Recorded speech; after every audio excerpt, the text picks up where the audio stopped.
우리는 고난주간과 부활주의를 지내면서 주님의 죽으심과 부활을 깊이 묵상하며 주님의 죽으심과 부활이 주는 감격으로 하나님을 찬양할 수 있어야 됩니다.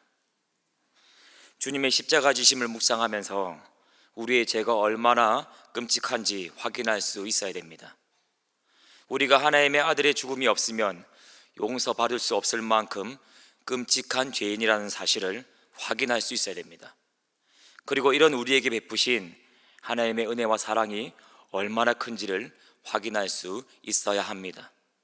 이렇게 우리는 십자가를 통해서 드러난 우리의 죄의 크기와 더불어서 그런 우리를 사랑하신 하나님의 사랑의 크기를 확인하며 큰 감격과 감사로 하나님을 찬양해야 됩니다. 뿐만 아니라 사망 권세를 깨뜨리시고 부활하신 주님을 묵상하면서 주님께서 사망 권세를 깨뜨리시고 승리하신 주님이라는 사실을 확인하고 주님을 믿는 우리에게도 사망이 힘을 쓸 수 없다는 확신과 소망을 가져야 됩니다. 주님께서 부활의 첫 열매가 되셔서 주님을 믿는 우리에게도 부활 소망이 있다는 사실을 확인하며 우리에게 있는 그 소망을 힘써 바라보고 큰 기쁨과 감사로 하나님을 찬양해야 됩니다. 이렇게 우리는 주님의 죽으심과 부활이 바로 우리를 위한 사건임을 기억하며 고난주간과 부활주의를 지내야 될 것입니다. 나를 위해 죽으시고 나를 위해 부활하신 주님을 기억하며 큰 기쁨과 감사로 하나님을 찬양할 수 있어야 될 것입니다. 여기에 한 가지 더하여서 우리는 주님의 죽으심과 부활이 바로 나에게 일어난 나의 사건이라는 사실을 기억할 수 있어야 됩니다. 많은 그리스도인들이 주님의 죽으심과 부활이 나를 위한 사건이라는 사실은 너무나도 잘 압니다. 그러나 그것이 동시에 나에게 일어난 나의 사건이라는 사실은 잘 모릅니다. 예수님의 죽으심이 곧 나의 죽음이고 예수님의 부활이 곧 나의 부활이라는 사실은 잘 모른다는 것입니다. 혹 알아도 깊이 생각하지 않습니다. 고난주간과 부활주일이 되면 나를 위한 주님의 그 죽으심과 부활을 생각하며 감사하면서도 정작 그 주님의 죽으심과 부활이 나를 어떻게 바꾸어 놓았는지를 생각하지 않습니다. 그리고 바뀐 나의 정체가 요구하는 그 삶에 대해서 너무나도 무관심합니다. 주님의 죽으심과 부활 앞에 눈물을 흘리며 감격하면서도 마치 그 주님의 죽으심과 부활의 의미를 전혀 모르는 사람처럼 행동합니다. 주님의 죽으심과 부활이 나와는 전혀 상관없는 것처럼 그렇게 살아가는 겁니다. 그러다 보니 자연스럽게 주님의 부활이 주는 기쁨과 감격은 오래가지 못합니다. 주님께서 우리에게 주신 그 부활의 소망이 주는 기쁨을 계속해서 누리지 못합니다. 매일 삶의 순간순간 우리 삶에 침투하는 부활의 기쁨과 부활의 능력과 부활의 그 새 생명을 누리지 못합니다. 결국 주님께서 부활하셨다는 그 기쁨과 감격은 부활주일 하루로 그치고 마는 것이죠. 분명히 주님은 우리에게 주님의 부활이 곧 우리의 부활이요 우리가 주님과 함께 부활하여 지금도 부활의 능력과 새 생명 가운데 살고 있다고 말씀하시는데 우리가 이 부활의 능력과 새 생명을 누리지 못하는 것입니다. 우리에게 주신 그 부활의 소망을 힘써 바라보지 못하고 그 소망이 주는 그 기쁨을 계속해서 누리지 못하는 겁니다. 여러분, 주님의 죽으심과 주님의 부활은 나의 죽음이며 나의 부활입니다. 아멘이십니까? 내가 죽고 내가 다시 살아난 사건입니다. 이렇게 다시 살아나는 우리는 우리가 다시 살아났다는 사실을 믿음으로 고백하고 새로운 삶을 살기 위해서 부단히 애써야 됩니다. 이것이 바로 주님의 죽으심과 부활을 믿는 신자의 모습입니다. 이렇게 살 때 우리는 매일매일 부활을 누리면서 살 수 있습니다. 매일 부활의 능력과 새 생명을 누리며 살 수 있습니다. 그리고 우리에게 있는 부활의 소망을 더욱더 힘써 바라볼 수 있고 그 소망이 주는 기쁨을 더욱더 풍성하게 누릴 수가 있습니다. 계속해서 우리에게 주신 그 부활의 소망에 우리의 시선을 집중할 수 있고 그 소망이 주는 기쁨을 더욱더 날마다 계속해서 풍성하게 누릴 수 있다는 것입니다. 오늘 말씀을 보시면 예수님의 그 죽으심과 부활이 나를 위한 사건이면서 동시에 나에게 일어난 나의 사건이라는 사실을 분명히 말씀하고 있습니다. 예수님의 죽음이 곧 나의 죽음이며 예수님의 부활이 곧 나의 부활이라는 사실을 분명히 말씀하고 있습니다.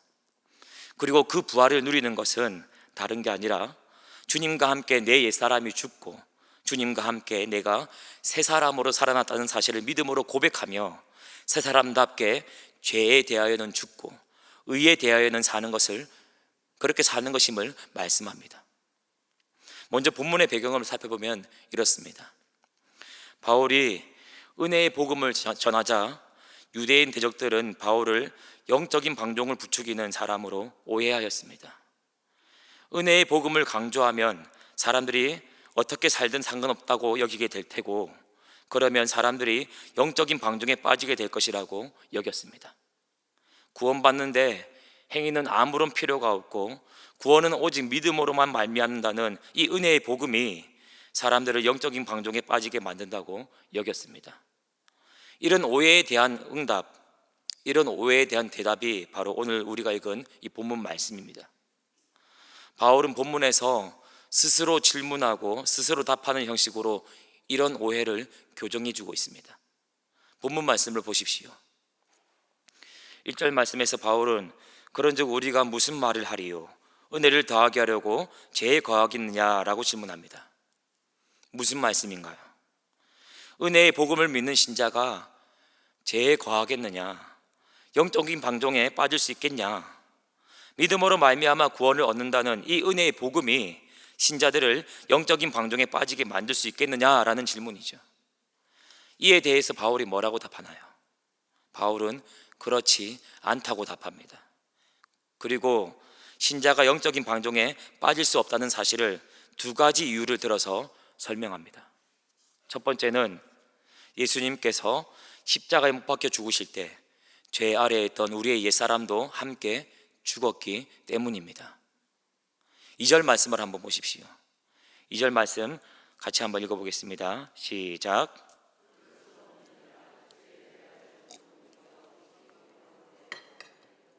무슨 말씀인가요? 은혜의 복음을 믿는 신자가 영적인 방종에 빠질 수 없다는 말씀이죠. 왜 그럴 수 없다고 말씀하나요? 신자는 죄에 대해서 죽었기 때문입니다. 2절 말씀을 다시 한번 보십시오. 죄에 대해서 우리가 죽었다고 말씀합니다. 은혜의 복음을 믿는 그 신자가 영적인 방종에 빠질 수 없는 이유는 신자가 바로 죄에 대해서 죽었기 때문이라고 말합니다. 여러분, 우리가 죄에 대해서 죽었다는 말이 무슨 말일까요? 우리가 어떻게 죄에 대해서 죽었다는 말일까요? 3절 말씀을 한번 보십시오. 바울이 말합니다. 같이 3절 말씀 읽어보겠습니다. 시작. 무릇 그리스도 예수와 합하여 세례를 받은 우리는 그의 죽으심과 합하여 세례를 받은 줄을 알지 못하느냐. 아멘. 우리는 예수님을 믿음으로 말미암아 예수님과 연합되었습니다. 그렇기 때문에 예수님께서 십자가에 못 박혀 죽으셨을 때 우리도 예수님과 함께 죽게 됩니다. 바울이 3절에서 이것을 무엇을 들어서 말씀하고 있냐면은 바로 세례를 들어서 말씀하고 있습니다. 우리가 예수님의 죽으심과 합하여 세례를 받았다고 말씀하고 있습니다. 지금은 우리가 세례를 받을 때 손에 물을 살짝 묻혀서 머리에 손을 올리지만 당시만 해도 물에 푹 들어갔다 나왔죠. 세례를 받을 때 물에 들어가는 것이 무엇을 의미하냐면 바로 죽음을 의미합니다. 예수님을 믿는 우리가 예수님과 함께 연합되어 있기 때문에 예수님께서 죽으실 때 우리도 같이 죽었다는 것을 물에 들어가는 것을 통하여서 보여주는 겁니다. 물에 푹 잠기면서 내가 예수님과 함께 죽었다는 사실을 보여주는 것입니다. 부활 역시 마찬가지입니다. 세례 받을 때 물속에 들어갔다가 다시 나오죠. 물에서 나오는 것이 무엇을 의미하냐면 바로 부활을 의미합니다.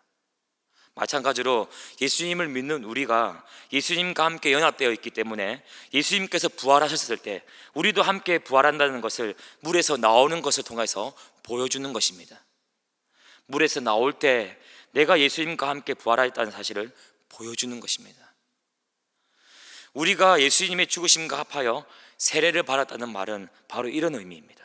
예수님께서 십자가에 못 박혀 죽으셨을 때 우리도 예수님과 함께 죽었다는 것입니다.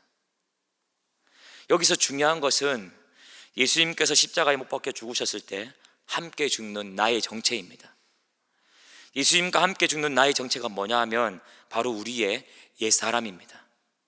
죄와 허물로 똘똘 뭉쳐있던 우리의 옛사람이 예수님께서 십자가에 못 박혀 죽으실 때 같이 죽게 되는 것입니다. 6절 말씀을 한번 보십시오. 6절 말씀 다시 한번 같이 읽어보겠습니다. 시작. 우리가 알거니와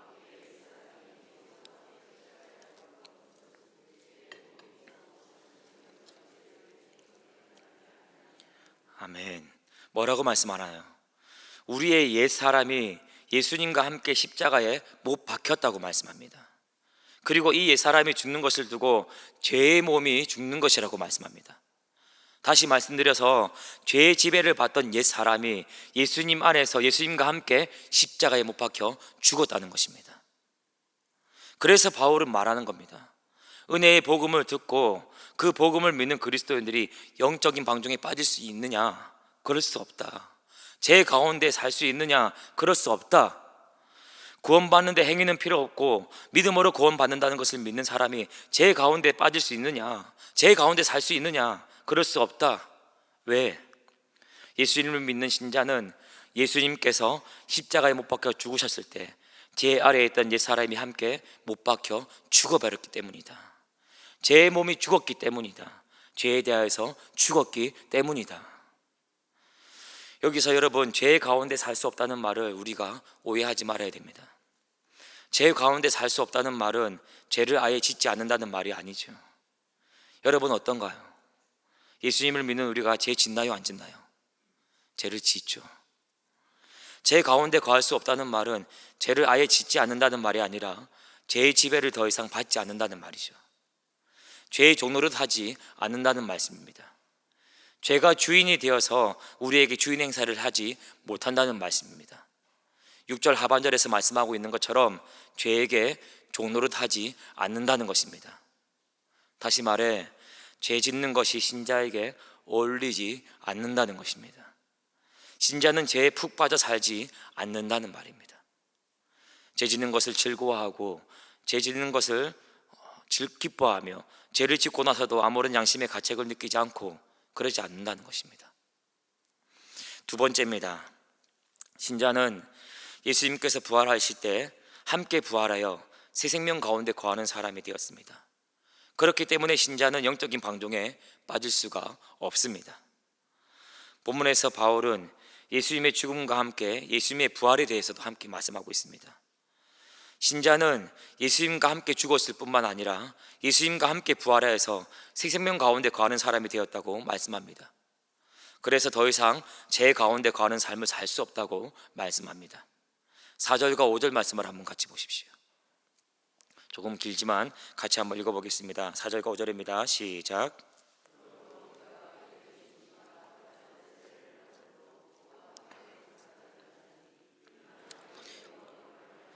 그리스도를 죽은 자 가운데서 살리심과 같이 우리도 또한 새 생명 가운데서 행하게 하려 함이라.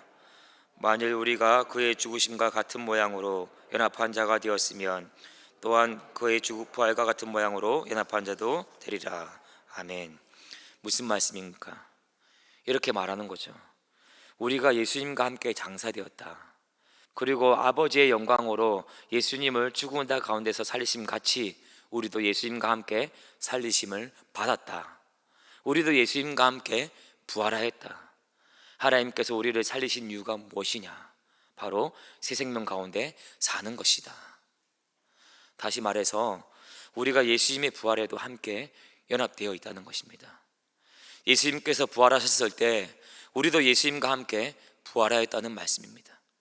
그리고 이 부활의 연합 또한 우리를 죄의 종노릇 하며 방종하며 살아가게 만드는 것이 아니라 우리를 새 생명 가운데 살게 만든다는 것입니다. 그렇다면 여러분, 우리가 예수님의 부활에 연합되어 있다는 이것이 어떻게 우리를 새 생명 가운데 살게 만들까요? 왜 우리가 죄 가운데 살지 않게 될까요? 예수님의 부활은 사망을 이기신 사건이죠. 그러므로 예수님의 부활에 연합되어 있는 신자들 역시 더 이상 사망이 왕노릇하지 못합니다.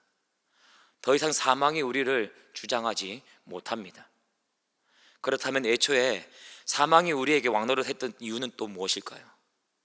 애초에 사망이 우리에게 힘을 가졌던 이유가 무엇일까요? 바로 죄 때문이죠. 죄 때문에 사망이 우리에게 왕노릇한 것입니다. 우리가 죄를 지었기 때문에 사망이 우리에게 왕노릇을 한 것입니다. 그러므로 죄의 권세가 죽으면 어떻게 될까요? 사망도 같이 그 힘을 잃게 되겠죠. 그럼 반대로 사망이 그 힘을 잃었다는 것은 무엇을 의미할까요? 죄가 그 힘을 잃었다는 것을 의미하는 겁니다. 그런데 예수님께서 죽으시고 부활하심으로 어떻게 하셨다고요? 사망의 권세를 깨뜨리셨다는 것입니다. 그래서 예수님의 부활에 연합되어 있는 신자들도 예수님처럼 사망이 더 이상 왕노릇하지 못하게 되었다는 것입니다.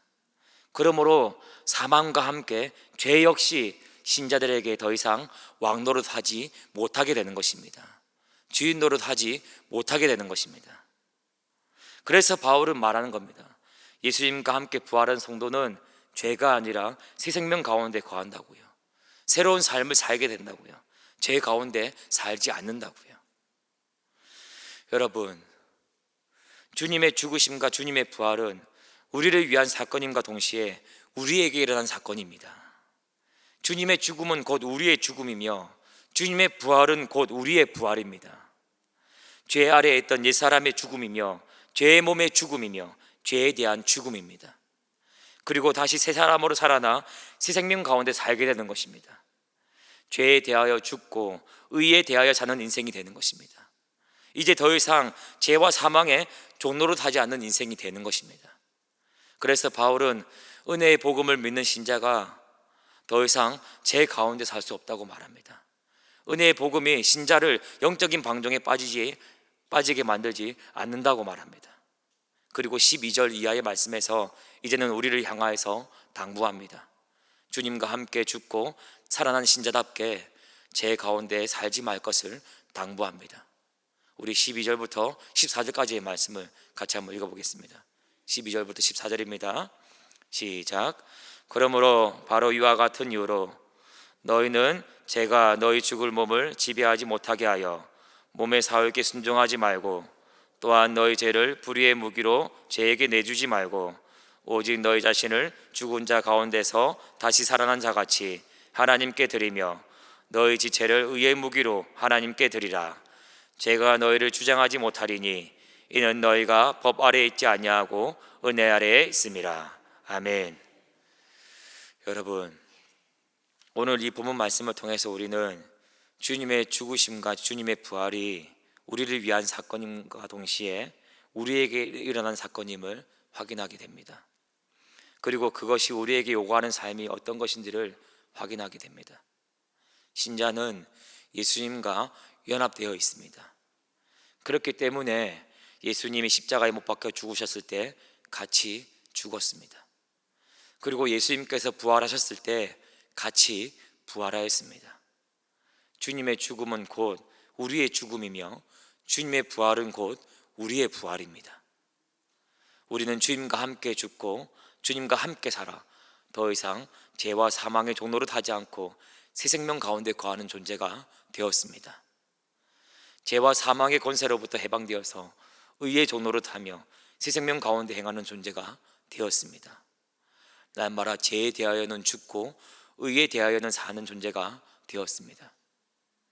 여러분, 우리는 주님의 죽으심과 주님의 부활이 바로 우리를 위하여 일어난 사건이라는 것을 기억하며 고난주간과 함께 오늘 이 부활주의를 보내야 될 것입니다. 더불어 우리는 주님의 죽으심과 부활이 나의 죽음과 나의 부활도 된다는 사실을 기억해야 될 것입니다.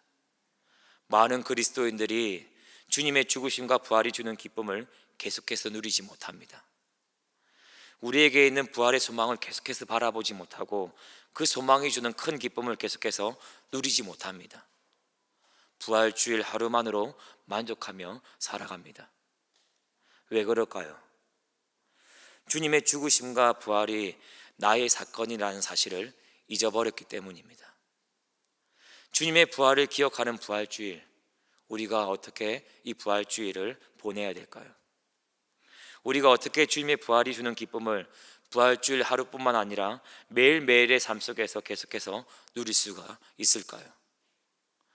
우리는 주님의 죽으심과 부활이 나를 위한 사건임을 기억하는 동시에 주님께서 십자가에 못 박혀 죽으셨을 때 나도 함께 죽었다는 사실을 기억해야 될 것입니다. 주님께서 부활하셨을 때 나도 부활했다는 사실을 기억해야 될 것입니다. 나의 옛사람은 죽고 내가 새 사람으로 다시 살아났다는 사실을 기억해야 될 것입니다. 내 옛사람은 죽고 주님과 함께 부활하여 새 생명 가운데 거하는 사람이 되었다는 것을 기억해야 될 것입니다.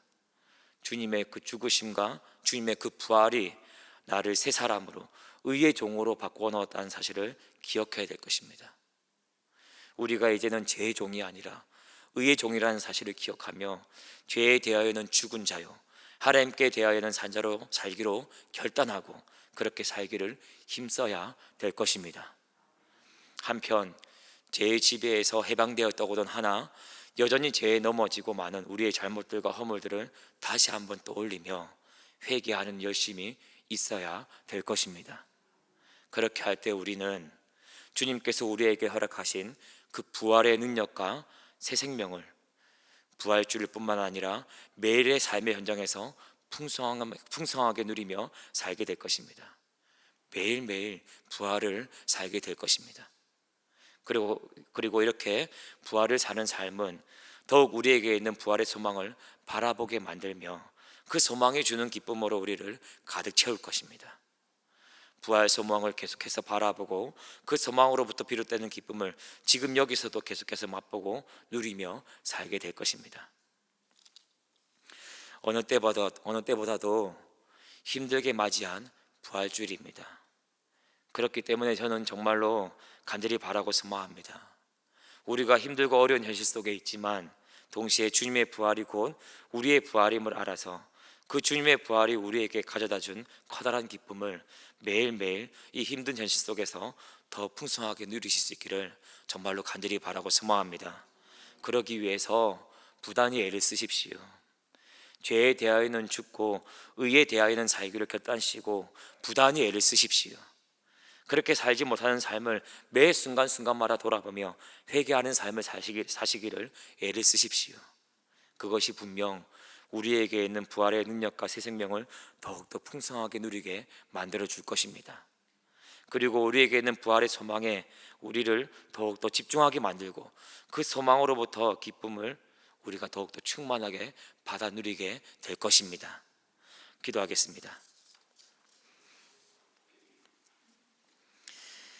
하나님 아버지 감사합니다. 부활주일 하나님께 예배드릴 수 있게 해주심에 참으로 감사합니다. 부활주일을 통하여 주님의 부활이 나의 부활임을 기억하게 도와주시고 부활의 새 생명을 날마다 누리며 살 수 있도록 도와주십시오. 날마다 죄에 대하여는 죽고 의에 대하여는 살기를 원합니다. 죄와 사망의 권세에서 우리가 자유케 되었음을 믿음으로 고백하며 날마다 죄에 대하여는 죽고 의에 대하여는 살기를 원합니다. 부활의 새 생명을 지금 여기서 풍성하게 누리게 하시고 우리에게 주신 그 부활의 소망을 계속해서 바라볼 수 있도록 도와주십시오. 우리에게 주신 부활 소망이 주는 기쁨으로 날마다 우리의 삶이 풍성해질 수 있도록 도와주십시오. 더불어 이런 우리의 삶을 통하여서 부활의 주님이 날마다 우리 인생들 가운데 증거될 수 있도록 도와주시옵소서. 감사하고 예수님의 이름으로 축복하며 기도합니다. 아멘.